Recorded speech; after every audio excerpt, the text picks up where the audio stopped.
जी, आपने उस जनरेशन के साथ भी बच्चों को पढ़ाया जहाँ पे रिसोर्सेज कम थे, या ये बोल सकते हैं कि किताबें ही एकमात्र सहारा थी।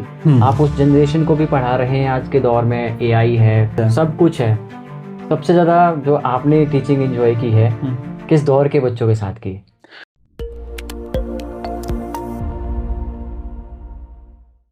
अब देखिए, दोनों ही जगह कुछ फ़ायदे थे, कुछ चैलेंज थे। जी।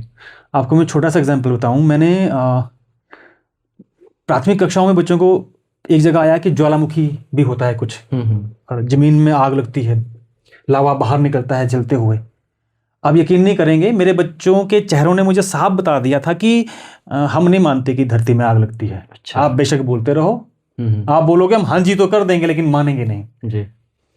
तो उस समय ये जो मोबाइल वगैरह है, ये थोड़ा थोड़ा शुरू हुआ था, और थोड़ा कॉस्टली था, तो मेरी रीच में भी नहीं था, मेरे पास भी नहीं था। लेकिन जिनके पास था उनसे लिया। अब देखना कि वहां चैलेंज था कि मेरे पास कोई चीज ऐसा मल्टीमीडिया नहीं था जिसमें मैं ये दिखा सकूं कि ज्वालामुखी कैसे उसमें आग कैसे निकलती है बाहर धरती में से। तो जब वो बच्चों को दिखाया तो आप यकीन नहीं मानेंगे, बच्चे मतलब जैसे ही देखा वैसे ही ओहो ऐसा भी हो सकता है। क्योंकि जब तक मैं बोल रहा था तो मेरे बोलने से वो उतना प्रभावी रूप से सीख नहीं पा रहे थे, जितना सिर्फ दिखाने मात्र से उनको पता लग गया कि वो कैसे फटता है, कैसे बाहर आता है, एक्चुअल में वो चीज़ है, कैसे होती है एक्चुअल में। अदरवाइज तो वो कंसेप्चुलाइज ही नहीं कर पा रहे हैं कि मिट्टी में आग कैसे लग जाएगी। हमारे यहाँ तो लगती नहीं है, हमारे यहाँ तो चूल्हा मिट्टी का बना है, उसमें कभी आग नहीं लगी। सर कह रहे हैं कि मिट्टी जलकर बाहर निकलने लगेगी। तो जब वो साधन नहीं थे तब भी चैलेंजेस थे कि कुछ चीजें हम दिखा नहीं पाते थे। आप जितना मर्जी बच्चे को समझाइए कि रेगिस्तान कैसा होता है, जब तक वो देखेगा नहीं उसको कंसेप्चुलाइज करना बड़ा मुश्किल है। जी। हर बच्चा कर लेगा, नहीं संभव। तो वहां पर वो चैलेंज रहता था कि आप शब्दों से कैसे ऐसा सीन खड़ा कर देंगे कि बच्चे को लगे कि मैं सच में ही रेगिस्तान के बीच में खड़ा हूं, तब वो समझ पाएगा। लेकिन अब टेक्नोलॉजी ने इजी कर दिया। अब आप दिखा सकते हैं कि ये चीज ऐसी है। अभी हम धरती की स्पीड की बात कर रहे थे तो बच्चे मजाक सोच रहे थे कि ये बोलते हम इतने इतने लाख किलोमीटर की गति से हम सूरज के इर्द घूम रहे हैं, इतने किलोमीटर की गति से हम अपने एक्सिस पे घूम रहे हैं। तो मैंने उनको कहा, मैं कहा 1 2, मैं कहा इतने में हम लगभग कितने 100 किलोमीटर सफर कर चुके होंगे। तो वो ऐसे समझना मुश्किल था, लेकिन जब उनको मल्टीमीडिया के थ्रू दिखाया तो फिर वो एकदम से समझ पाते हैं। तो चैलेंजेस दोनों जगह थे। वहां पर दिखाने का था कि कैसे दिखाएं, कहाँ दिखाएं। अब ये है कि वो इतना देख रहे हैं कि ये सोच रहे हैं कि अब कुछ चीजों को ना देखें, उससे कैसे बचाएं।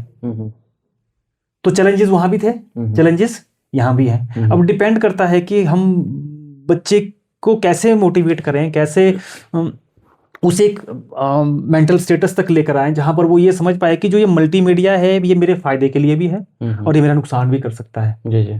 तो अब डिपेंड करता है कि हम कैसे टैकल करते हैं इस बात को, क्योंकि अभी तो शुरुआत सी हुई है टेक्नोलॉजी की। और कोविड के दौरान जब हम लोगों ने ऑनलाइन बच्चों को पढ़ाना शुरू किया तो मेरे विभाग ने मुझे भी जिम्मेवारी दी थी कुछ काम करने की। तो उस समय इन टूल्स का पता लगा, कैसे यूज़ करते हैं वो पता चला, कैसे वीडियो बनता है वो पता चला। और पहली बार एडिटिंग की, उससे पहले कभी नहीं एडिटिंग की थी, कभी रिकॉर्ड ही नहीं किया था। खुद को कैमरे के सामने देखना ही बड़ी बात थी, और बोलना तो फिर उसके नेक्स्ट लेवल की बात थी। तो वो किया काम, तो उससे हम भी स्ट्रेंथन हुए। तो मुझे लगता है कि बच्चा चाहे तो फायदा उठा सकता है, और अगर उस पर ध्यान ना दिया जाए तो फिर नुकसान से भी हम रोक नहीं पाएंगे। जी, ये टेक्नोलॉजी की आपने पॉजिटिव साइड की बात की, टेक्नोलॉजी एजुकेशन की बात है, एआई की बात है, लगातार आगे ये विस्तार इसका हो रहा है। क्या आने वाले वक्त में टीचर्स इनसिक्योर हैं इस चीज़ को लेके? अगर दूसरे प्रोफेशंस में देखें तो कई बार लगता है कि शायद टीचर्स को मशीन रिप्लेस कर देगी। हाँ, कर सकती है।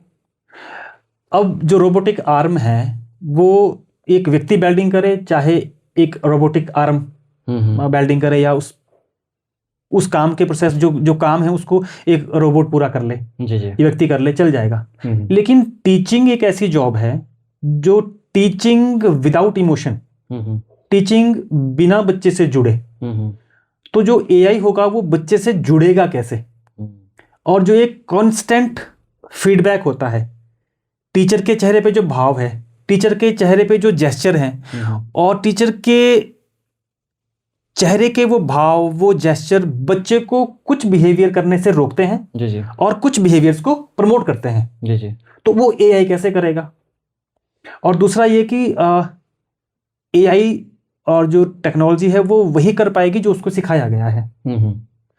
तो जो बच्चे का बिहेवियर है वो वैसा नहीं है कि जो सिखाया है वो वही करेगा जी तो कुछ बिहेवियर्स एआई और जो रोबोटिक अगर टीचर भी भविष्य में आते हैं तो उनके लिए खुद के लिए नया हो जाएगा, क्योंकि उन्होंने वो कंडीशन देखी नहीं होगी जो बच्चे ने पैदा कर दी क्लास में। उससे कैसे निपटेंगे? बिल्कुल। और मशीनों से मशीनों को तो ट्रेन किया जा सकता है, लेकिन मशीनों के द्वारा ट्रेनिंग को सरल और सहज तो किया जा सकता है, लेकिन टीचर को रिप्लेस करना तो मुझे नहीं लगता कि हम कर पाएंगे। और जो गुरुकुल प्रथा हमारे यहाँ की है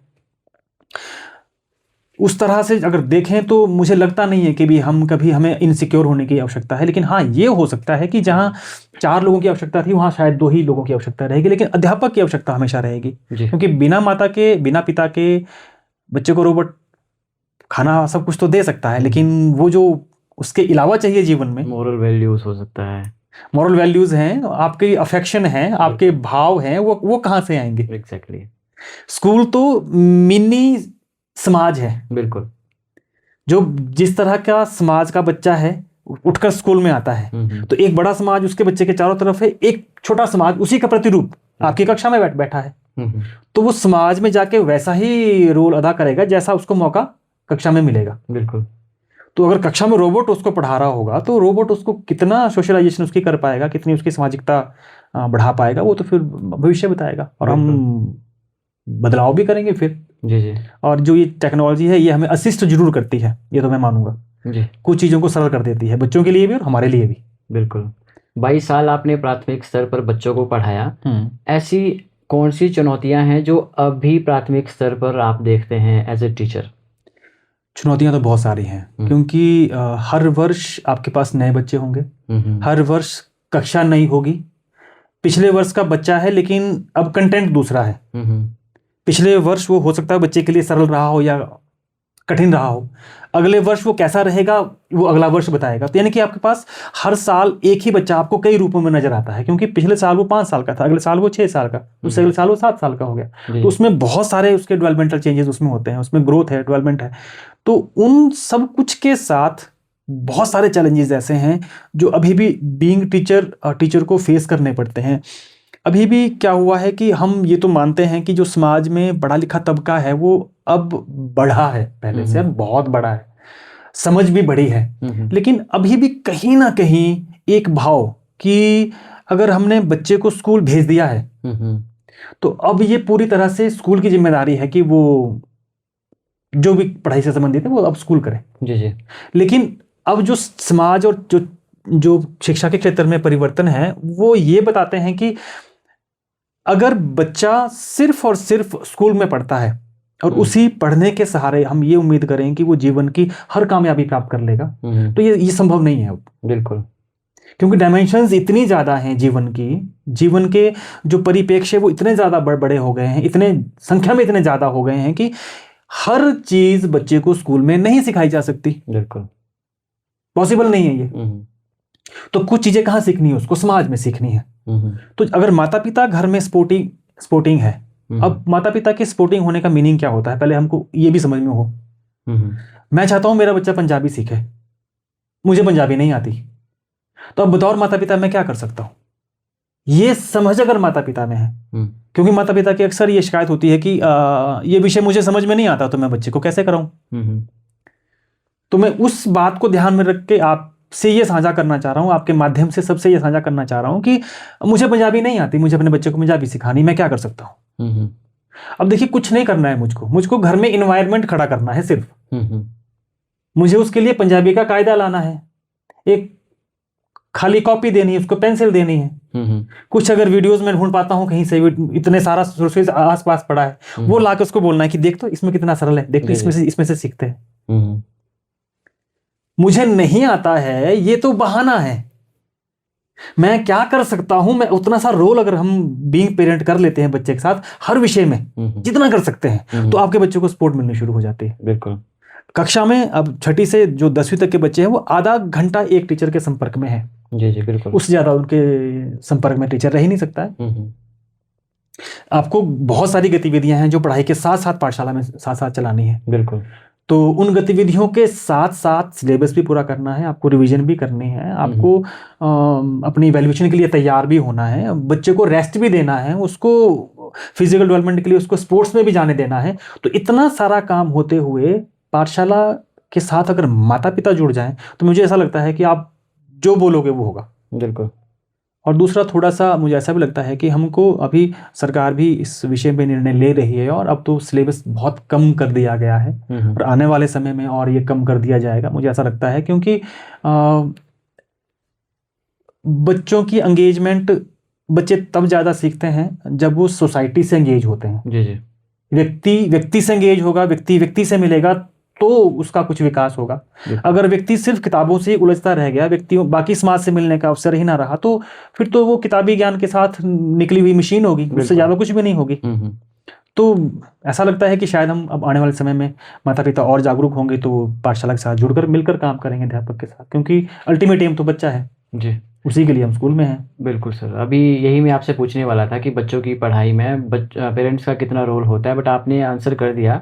अभी सरकार का सर आपने जिक्र किया, सरकार बुनियादी शिक्षा को मजबूती प्रदान करने के लिए कई तरह के कार्यक्रम आयोजित करवाती है, और अभी सरकार ने हाल ही में FLN असेसमेंट करवाया है। सबसे पहले तो ये आपसे जानना चाहूँगा कि ये क्या है और इसमें किस तरह का सर्वे होता है बच्चों का? फाउंडेशनल लिटरेसी एंड न्यूमरेसी, अगर हम 1986 की जो हमारी नेशनल एजुकेशन पॉलिसी थी उसको भी देखें तो उसमें भी हमने संख्या ज्ञान और पढ़ना लिखना दो चीज़ों पे फोकस किया था। तो उस समय के जो उस संख्या ज्ञान और पढ़ने लिखने के जो नॉर्म्स थे वो आज नहीं है, उससे थोड़े से आगे के हैं, लेकिन जो उस समय पढ़ा लिखा होना था तो वही पढ़ा लिखा होना आज नहीं है। बिल्कुल। मतलब आज भी सरकार ये चाहती है कि जो मेजोरिटी जो हमारा स्टेटा है, क्योंकि 10वीं कक्षा तक हम बच्चे को हर सब्जेक्ट का एक्सपोजर देंगे। जी जी। क्योंकि अभी बच्चा ये तय नहीं कर पा रहा है कि मुझे कौन सी फील्ड में जाना है। बिल्कुल। तो उसको पहले पता चले कि ये गणित में भी होता है, ये अंग्रेजी में होता है, ये SST में होता है, सिविक्स में होता है, ये पॉलिटिकल साइंस में होता है। जब उसको सारे सब्जेक्ट्स का हमने एक्सपोजर दे दिया, फिर 10th के बाद जाकर उसको कोई अपनी फील्ड चुननी है, फिर वो अपना सब्जेक्ट चुन लेगा। तो जो ये फाउंडेशनल लिटरेसी और न्यूमरेसी है, जब तक ये स्ट्रांग नहीं है, क्योंकि विषयगत जो विषय वस्तु है वो तब आगे चलती है जब आपको पढ़ना आता होगा, अच्छे से समझना आता होगा। जो गणितीय जो हमारी परिकल्पनाएं हैं, जो कंसेप्ट हैं, वो आपको तब समझ में आती है जब आपको संख्या ज्ञान होगा और उन संख्याओं से के साथ आपको काम करना आता होगा। जो फंडामेंटल ऑपरेशंस हैं वो बहुत अच्छे से आते होंगे, किसी भी कंडीशन में आप उन फंडामेंटल ऑपरेशंस को कर पाते होंगे। तो सरकार को लगता है कि अगर ये पार्ट हमारा मजबूत हो जाता है तो जो आगे की कक्षाओं में जो हम समस्याएं फेस करते हैं वो कम हो जाएंगी। क्यों? क्योंकि वो हम प्राथमिक स्तर पर ही उनको हल कर लेंगे। बिल्कुल। और ये हल होनी भी वहीं चाहिए।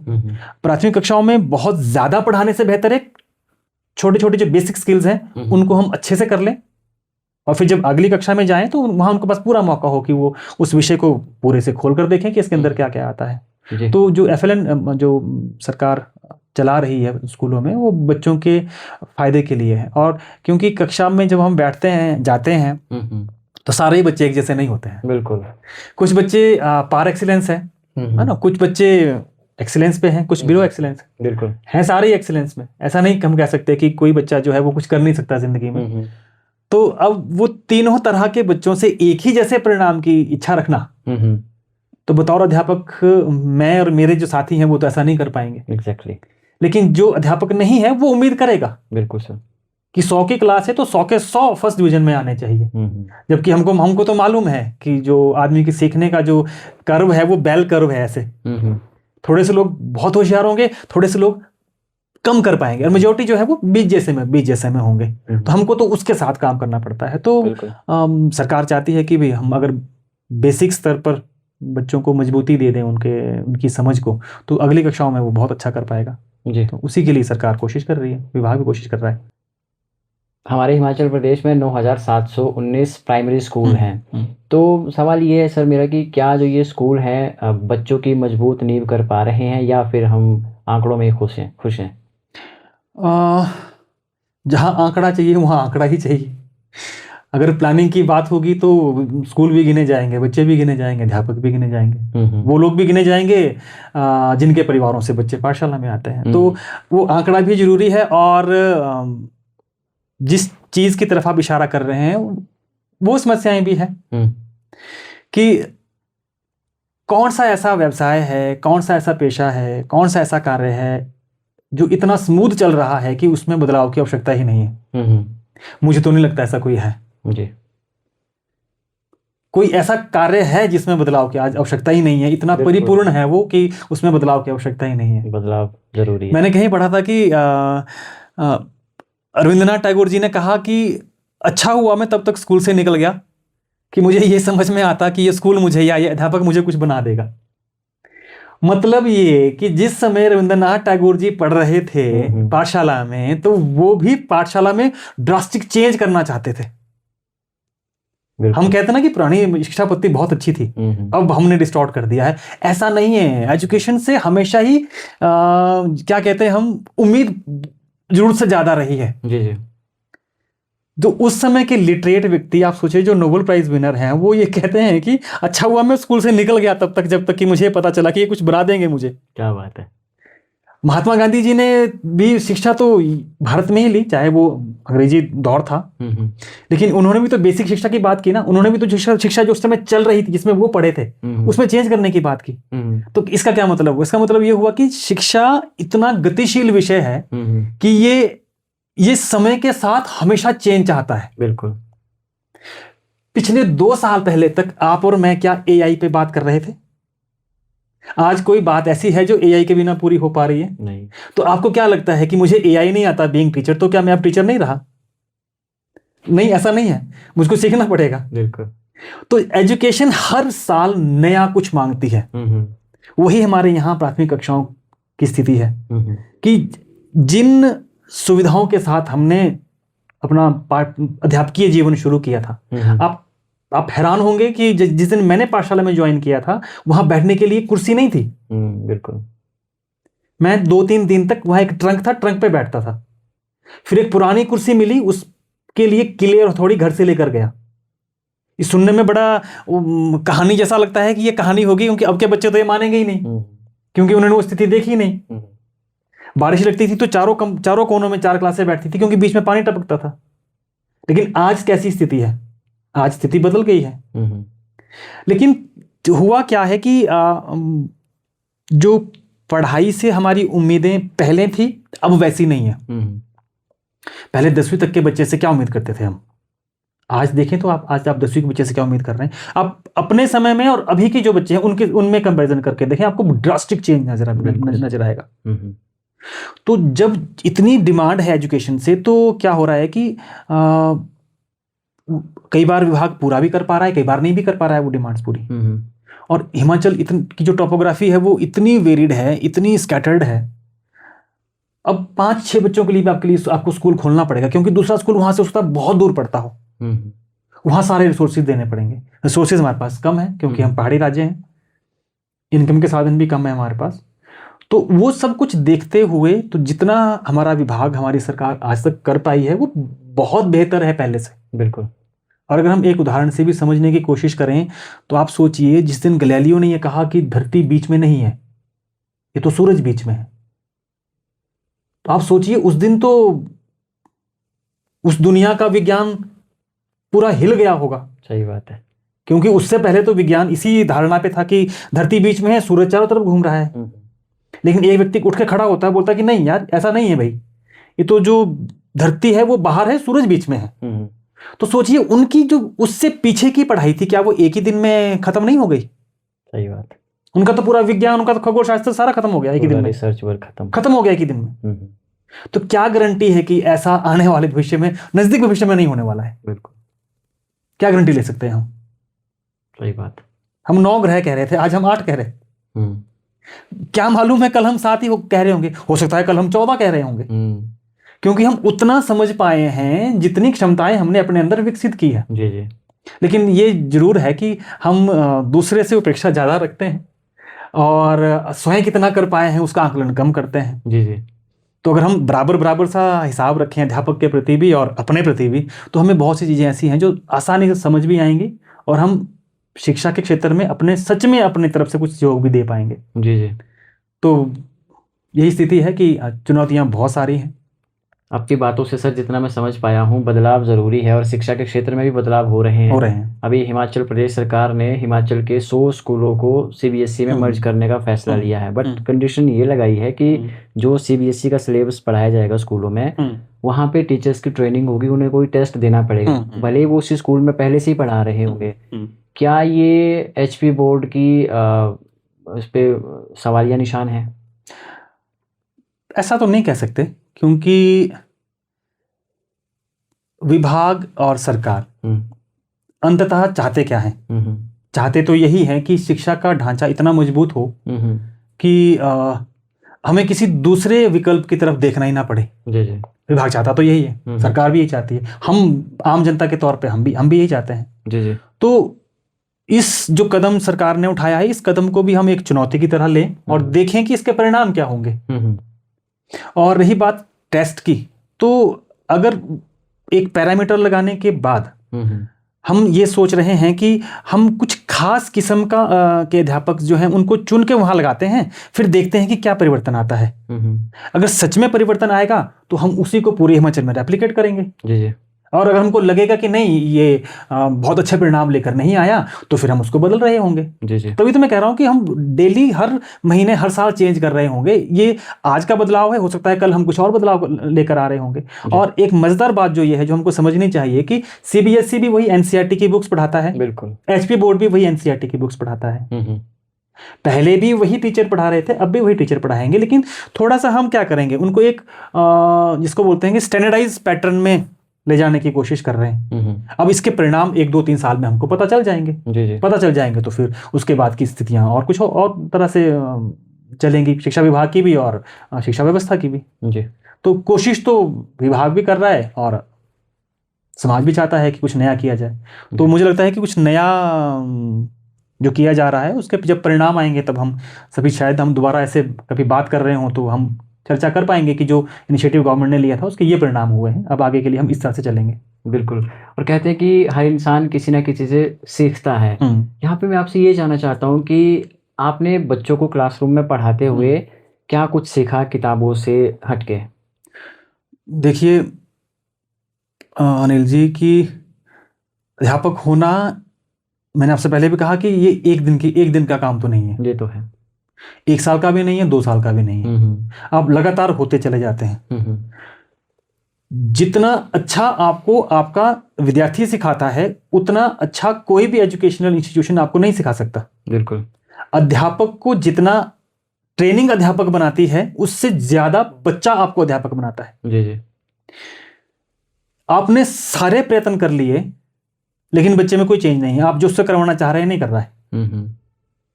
आपने जितनी ट्रेनिंग ली है सारी फेल होती नजर आ रही है। जी जी। लेकिन अगर आप बच्चे को समझना सीख गए हैं, उसको ये समझना सीख गए हैं कि ये किस लेवल तक मुझे अपने पास उतारना चाहता है, तो जो बच्चे के पास उतरना है वो कक्षा में सीखा है। जी जी। क्योंकि हर बच्चा अपनी तरह से पढ़ता है, उसके अपने पढ़ने के तरीके हैं, उसके अपने पढ़ने के ढंग हैं। कुछ बच्चों को सीधी सीधी बात समझ में आती है, कुछ बच्चों को सीधी सीधी बात समझ में नहीं आती है। तो वो तो हमको ट्रेनिंग हॉल में नहीं सिखाया जा सकता जी। वो इतनी इंटरेक्शन वहाँ हो ही नहीं पाएगी, वो आपको कक्षा में सीखने को मिलती है। कक्षा में 2 चीज़ें जो मैंने सबसे ज़्यादा सीखी हैं, पहला है पेशेंस और दूसरा उत्साह। बिल्कुल, कि पेशेंस मत खो। हो सकता है जो 9 बारी करने के बाद बच्चा नहीं कर पाया है, 10वीं बार कर लेगा। बिल्कुल। और उत्साह मत खो, ये मत सोचो कि यार 1 2 3 4 5 बार करवा लिया है, अब छोड़ दो, इससे नहीं होगा। तो ये 2 चीजें बच्चों से सीखी। और ये भी सीखा कि जितना साइकोलॉजिकली बच्चा मजबूत होता है, उतने मजबूत हम नहीं होते हैं। कैसा? कैसे? मेरे पास घर है, मेरे पास गाड़ी है, परिवार है, लेकिन तब भी मैं साथ वाले की बिल्डिंग देखता हूं। बिल्कुल। मेरे पास से जब बड़ी गाड़ी गुजरती है, मैं तब उसको भी देखता हूं कि यार कभी होगा तो मैं भी लूंगा, जबकि मेरे पास है। एक बच्चा छोटा सा ईंट का टुकड़ा या पत्थर का टुकड़ा लेके 1, 1.5, 2, 3 घंटे उसकी गाड़ी चला सकता है बिल्कुल बिना ये मलाल किए कि ये पेट्रोल की है, डीजल की है, काहे की है, पूरा आनंद ले रहा है उसका। बिल्कुल छोटा सा घर बनाता है, उस घर के साथ कई दिन तक खेल देता है। बिल्कुल। जो साइकोलॉजिकली इतना मजबूत है, हम्म। उसको फिर हम बोलते हैं कि तुझे हम सिखाएंगे कि जीवन में जीना कैसे है। वो इतने सीमित चीजों में 4 कंचे जेब में है तो वो तो बादशाह है, बिल्कुल 2 खिलौने जेब में हैं तो वो तो बादशाह है। तो यहाँ तो लाखों जेब में होने के बाद भी सेटिस्फेक्शन नहीं है। तो असल में हम उसको कर क्या रहे हैं कि जो छोटी छोटी चीजों में खुश रहना जानता था, उसको हम बड़ी बड़ी चीजों में भी खुश ना रहना सिखा रहे हैं, बड़ी खुशियों के लिए उलझा रहे हैं। बड़ी के चक्कर में जो हाथ में है उससे भी उसको उसका आनंद भी उससे छीन रहे हैं। तो ये बात उन बच्चों से सीखे कि जहाँ, और मुझे ऐसा भी लगता है कि बच्चों के बीच में रह के ना हम में थोड़ा बचपना रह जाता है। और शायद जरूरी भी है सर। हाँ, जरूरी भी है, जरूरी भी है। क्योंकि हम कई बार बच्चों के साथ वो मजाक करते हैं जो बच्चा बच्चे के साथ कर रहा होता है। बिल्कुल। तो उससे क्या होता है कि हमारा बोलना, हमारा चलना, वो सब कुछ इतना प्रभावी होता चला जाता है एक अध्यापक के तौर पर। आप यकीन नहीं करेंगे कि मेरी स्टैमरिंग की क्या कंडीशन थी। मैं बस में हूँ, किसी ने हाथ ऐसे बस को पकड़ा, हैंडल पकड़ा हुआ है, घड़ी का डायल नीचे की तरफ को है, ऐसे नीचे की तरफ को है, और बस को उन्होंने हैंडल ऐसे पकड़ा हुआ है। तो मेरी ये हिम्मत नहीं हो रही है कि मैं उनसे पूछूं कि टाइम क्या हुआ। अब मैं क्या उम्मीद कर रहा हूं, मैं शिमला से नौनी आ रहा था, पंजाब रोड की बस थी, तो मैं भगवान से प्रार्थना कर रहा हूं कि भगवान थोड़ा जोर से झटका लगे, टाइम दिख जाए, और ये ऐसा करके पकड़ दे इसको तो मुझे घड़ी में टाइम दिख जाए। तो मैं कैसे ये मान लूं कि जो शिक्षक होना है वो आप में बदलाव नहीं लाता है, आपको सिखाता नहीं। एक वो व्यक्ति जो टाइम पूछने से हिचक रहा था, आज आपसे अच्छे से बात कर पा रहा है। बिल्कुल। तो इतना बदलाव मुझको किसने दिया? मुझको मेरे बच्चों ने दिया। सही बात है। ये कहाँ सीखा? ये कक्षा में सीखा। कक्षा में। तो मैं कह रहा हूँ कि जितना अच्छा आपका ट्रेनिंग इंस्टीट्यूट होगा, जहाँ से आप टीचर होने के लिए जो क्वालिफिकेशन है वो लेकर बाहर निकलेंगे, उसके बाद वो डिपेंड करेगा कि आपको बच्चे कैसे मिले। बच्चे बोलूं चाहे वो आपको गुरु कैसे मिले। तो उस पर फिर आपका जीवन आगे का चलता है। जैसे आपको बच्चे मिलेंगे, जितने चैलेंजिंग होंगे उतना आप स्किलफुल होते चले जाएंगे। जितने इजी गोइंग बच्चे मिलेंगे, बहुत इजी तरीके से समझने वाले बच्चे मिलेंगे, उतने आपके स्किल शार्प नहीं हो पाएंगे, क्योंकि आपको मेहनत ही नहीं करनी है जी। तो ऐसा ही रहा है उन बच्चों के साथ अभी तक का सफर। और सर बड़े अच्छे तरीके से जितने भी सवाल आपसे पूछे गए मेरी ओर से, आपने एग्जांपल्स के साथ मुझे समझाया, और बड़ा इंटरेस्टिंग ये सेशन रहा। अभी एक छोटा सा रैपिड फायर हम आपके साथ करेंगे, बस एक ही उसमें आपने जवाब देना है, एक ही वर्ड में, ठीक है? पर दुविधा में मत डालिएगा, क्योंकि ओके सर। प्राइमरी शिक्षा का सबसे ज्यादा ध्यान किस पे रहता है, पढ़ाई या संस्कार? दोनों ही पे ही, क्योंकि पढ़ाई के बगैर संस्कार नहीं आ पाएंगे, क्योंकि आप जानोगे नहीं तो आप समझोगे नहीं तो आप में संस्कार कैसे आएंगे? आपको समझना पड़ेगा कि संस्कार हैं क्या जी, और कैसे प्रभावित करते हैं। कौन सा बोर्ड शिक्षक के लिए चुनौतीपूर्ण है, सीबीएसई या हिमाचल बोर्ड? मेरे 2 पर्सपेक्टिव हैं, दोनों ही चुनौती हैं और दोनों ही चुनौती नहीं है जी। अगर आप प्रिपेयर्ड हैं, आप तैयार हैं, आपको मालूम है आपको क्या करना है, आपका काम क्या है, आप अच्छे से करना जानते हैं, तो दोनों ही बोर्ड कुछ भी नहीं जी जी। और अगर आपको लगता है कि नहीं यार मुझे समझ नहीं आ रहा है इन बच्चों के साथ क्या करूं, फिर आप किसी भी बोर्ड में हैं, आपके लिए दोनों चुनौती हैं। तो तैयार होना मुझे लगता है दोनों के लिए ज़्यादा जरूरी है। ये ऐसे ना देखें हम कि सीबीएसई ईजी है या वो ईजी है, क्योंकि सिलेबस तो आपको सेम पढ़ाना है, एक ही सिलेबस रहेगा जी जी। चैलेंजेस आपके वही रहेंगे, बच्चे वही रहेंगे, स्कूल वही रहेगा जी। दिव्यांग बच्चों के साथ पढ़ना और उन्हें पढ़ाना, ये आपको क्या लगता है, सबक या संघर्ष? ये दोनों ही है, सबक भी है और संघर्ष भी है। सबक ये है कि आपके पास सब कुछ है, तो ध्यान रखना आपको मुझसे ज्यादा करके दिखाना है जीवन में। बिल्कुल। और संघर्ष इसलिए है क्योंकि जो वो महसूस कर रहा है वो मैं महसूस कभी कर ही नहीं पाऊंगा। जो मेरी बच्ची कोमल, मेरी बच्ची संतोष ने महसूस किया है, मैं जीवन में कभी महसूस कर ही नहीं पाऊंगा। तो उसमें तो मैं हमेशा संघर्ष करती रहूंगा। बिल्कुल। कोशिश करता रहूंगा कि ये क्या महसूस करती है, लेकिन मजबूरी है कि नहीं समझ पाऊंगा वो, क्योंकि वैसा जीवन मेरा है ही नहीं जी। आज का सिलेबस जो बच्चों को पढ़ाया जा रहा है, बच्चों के लिए क्या है, ये बोझ है या सहारा है? अब अगर पढ़ाई को सिर्फ इसलिए पढ़ रहे हैं कि मुझे कल जॉब लगना है, मुझे नौकरी करनी है, अपने माता पिता के लिए कमाना है, तब तो ये बोझ भी हो पाएगी, बोझ भी लगेगी आपको, क्योंकि आप इसलिए पढ़ रहे हो क्योंकि आपको उसके परिणाम स्वरूप कुछ मिलने वाला है। और मज़ेदार भी लगेगी अगर आपको लगता है कि जरूरी नहीं है कि मुझे मेरे पढ़े से कोई नौकरी ही मिलेगी, ये मेरे व्यवहार को सुधार देगा जी। अध्यापक तो मैं 25-26 साल पहले हो गया था, लेकिन मैंने पढ़ना तो भी 1.5 साल पहले छोड़ा है। तो मुझे भी क्या आवश्यकता थी पढ़ने की, जो मेरी क्वालिफिकेशन मुझे चाहिए थी वो मुझे मिली। लेकिन आपको मैं बहुत अच्छे से समझा सकता हूँ कि मैंने क्या अनुभव किया है। जितना आप पढ़ते रहेंगे, और अब आप ये भी कह सकते हैं कि भाई जरूर छोड़ना है पेपर ही देके पढ़ना है, आपको ऐसे बुक पढ़ लो। बिल्कुल। तो फिर मैं आपसे फिर काउंटर प्रश्न पूछूंगा, क्योंकि अध्यापक को प्रश्न पूछे बगैर हम जा नहीं सकते। बिल्कुल बिल्कुल। कितने दिन आप अपने आप को नियमित रख पाएंगे और डेली पढ़ पाएंगे? सही बात है। लेकिन जब आपको मालूम होगा कि 2 महीने बाद पेपर है, तो आपका रूटीन ऑटोमेटिकली बन जाएगा। बिल्कुल, बराबर पढ़ेंगे। आपको पढ़ने के लिए मतलब सोचना नहीं पड़ेगा, आप मन करेगा शाम को कि 2 महीने बाद पेपर है, कुछ पढ़ लेता हूँ। तो इसलिए वो पढ़ना जारी रखा। तो अब आप बताइए, मेरे लिए तो बोझ कभी भी नहीं हुआ वो। लेकिन उस समय बोझ था जब मुझे लग रहा था कि यार अगर ये पास नहीं हुआ तो क्या होगा। तो वो चैलेंज, अगर बच्चा उस चैलेंज में से बाहर निकला है कि मैं इतनी सी मेहनत कर लूं कि मुझे पास होने की चिंता खत्म हो गई। जिस दिन पास होने की चिंता आपकी खत्म हो गई, उस दिन आपको सब्जेक्ट भी बुरा लगना बंद हो जाएगा, और वो अध्यापक भी बुरा लगना बंद हो जाएगा जी। और बहुत से बच्चे ऐसे भी हैं जो मतलब जिनके लिए हमने नहीं सोचा कि शायद ये नहीं कर पाएगा, नहीं होगा इससे। आप यकीन नहीं करेंगे, बच्चा 5 साल मेरे पास रहा, मैं नाम नहीं लूंगा, लेकिन 5 साल मेरे पास रहा, 5 साल फर्स्ट पोजीशन पे रहा। क्या बात है। लेकिन उनके माता पिता ने एक बात मान ली थी, जो हमने कहा कि ये लेट एडमिशन हुई है, बहुत लेट एडमिशन हुई है नवंबर में। उस समय कोई क्राइटेरिया नहीं था ऐसा कि आप कब बच्चे को एडमिशन देंगे या नहीं देंगे, क्योंकि बच्चा 5 साल का हुआ तो आ गया स्कूल। तो उन्होंने बात मानी कि उसको अगले नेक्स्ट फर्स्ट में रहने दो। तब भी अंदाज़ा था कि ज़्यादा अच्छा नहीं कर पाएगा, क्योंकि उसका जो टेम्परामेंट था, उसका जो व्यवहार से हम अंदाज़ा लगाने की कोशिश कर रहे थे, तो उस बच्चे ने हमको फेल किया। और कई बार ऐसा भी हुआ कि जिनको हम बहुत अच्छा सोच रहे थे कि ये बच्चा बहुत अच्छे से कर पाएगा जीवन में, वो उतना नहीं कर पाया। वो जिस फील्ड में हम चाह रहे थे उस फील्ड को छोड़कर किसी और फील्ड में जाके अच्छा कर रहा है। तो दोनों ही चीज़ें हैं। अगर हम देखें तो पढ़ाई और आपका जीवन कहीं कहीं ये एक नज़र आते हैं, और कहीं कहीं हम माता पिता को जब बच्चों के साथ उलझते हुए देखते हैं और ऐसा लगने लगता है हमें कि ये पढ़ाई को ही सब कुछ मान के बैठे हैं। बिल्कुल। तो वैसा भी नहीं है। चाय बनाना तो स्कूल नहीं सिखाता, बिल्कुल। चपाती बनाना तो स्कूल नहीं सिखाता, कपड़े धोना तो स्कूल नहीं सिखा रहा है, हल चलाना तो स्कूल नहीं सिखा रहा है। तो स्कूल सब कुछ तो नहीं सिखा पाएगा। बिल्कुल। तो अगर आप ये चाहें कि एक कंप्लीट व्यक्ति ही स्कूल से बाहर बनकर निकलेगा, तो कैसे करेगा वो स्कूल? बताइए आप। 5 घंटे बच्चे को फ्री टाइम भी तो चाहिए पड़ेगा। क्या क्या करवा लेंगे हम उसको? कक्षा में क्या क्या करवा पाएंगे? बहुत कुछ नहीं करवा पाएंगे हम। सही बात है। तो फिर अब बात वही आ गई कि समाज को आपके साथ मिलकर काम करना पड़ेगा। तब हम उसको चाय बनाना भी सिखा पाएंगे ना।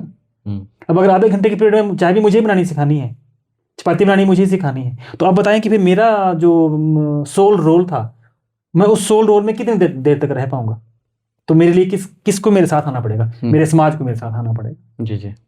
तो ऐसा ही है। बहुत अच्छा सर, रैपिड फायर बहुत लंबा चला आपके साथ। 25 सालों से आप पढ़ा रहे हैं बच्चों को, और जब इन 25 सालों में आप पीछे मुड़ के देखते हैं तो संजय सर की अचीवमेंट क्या है सबसे बड़ी?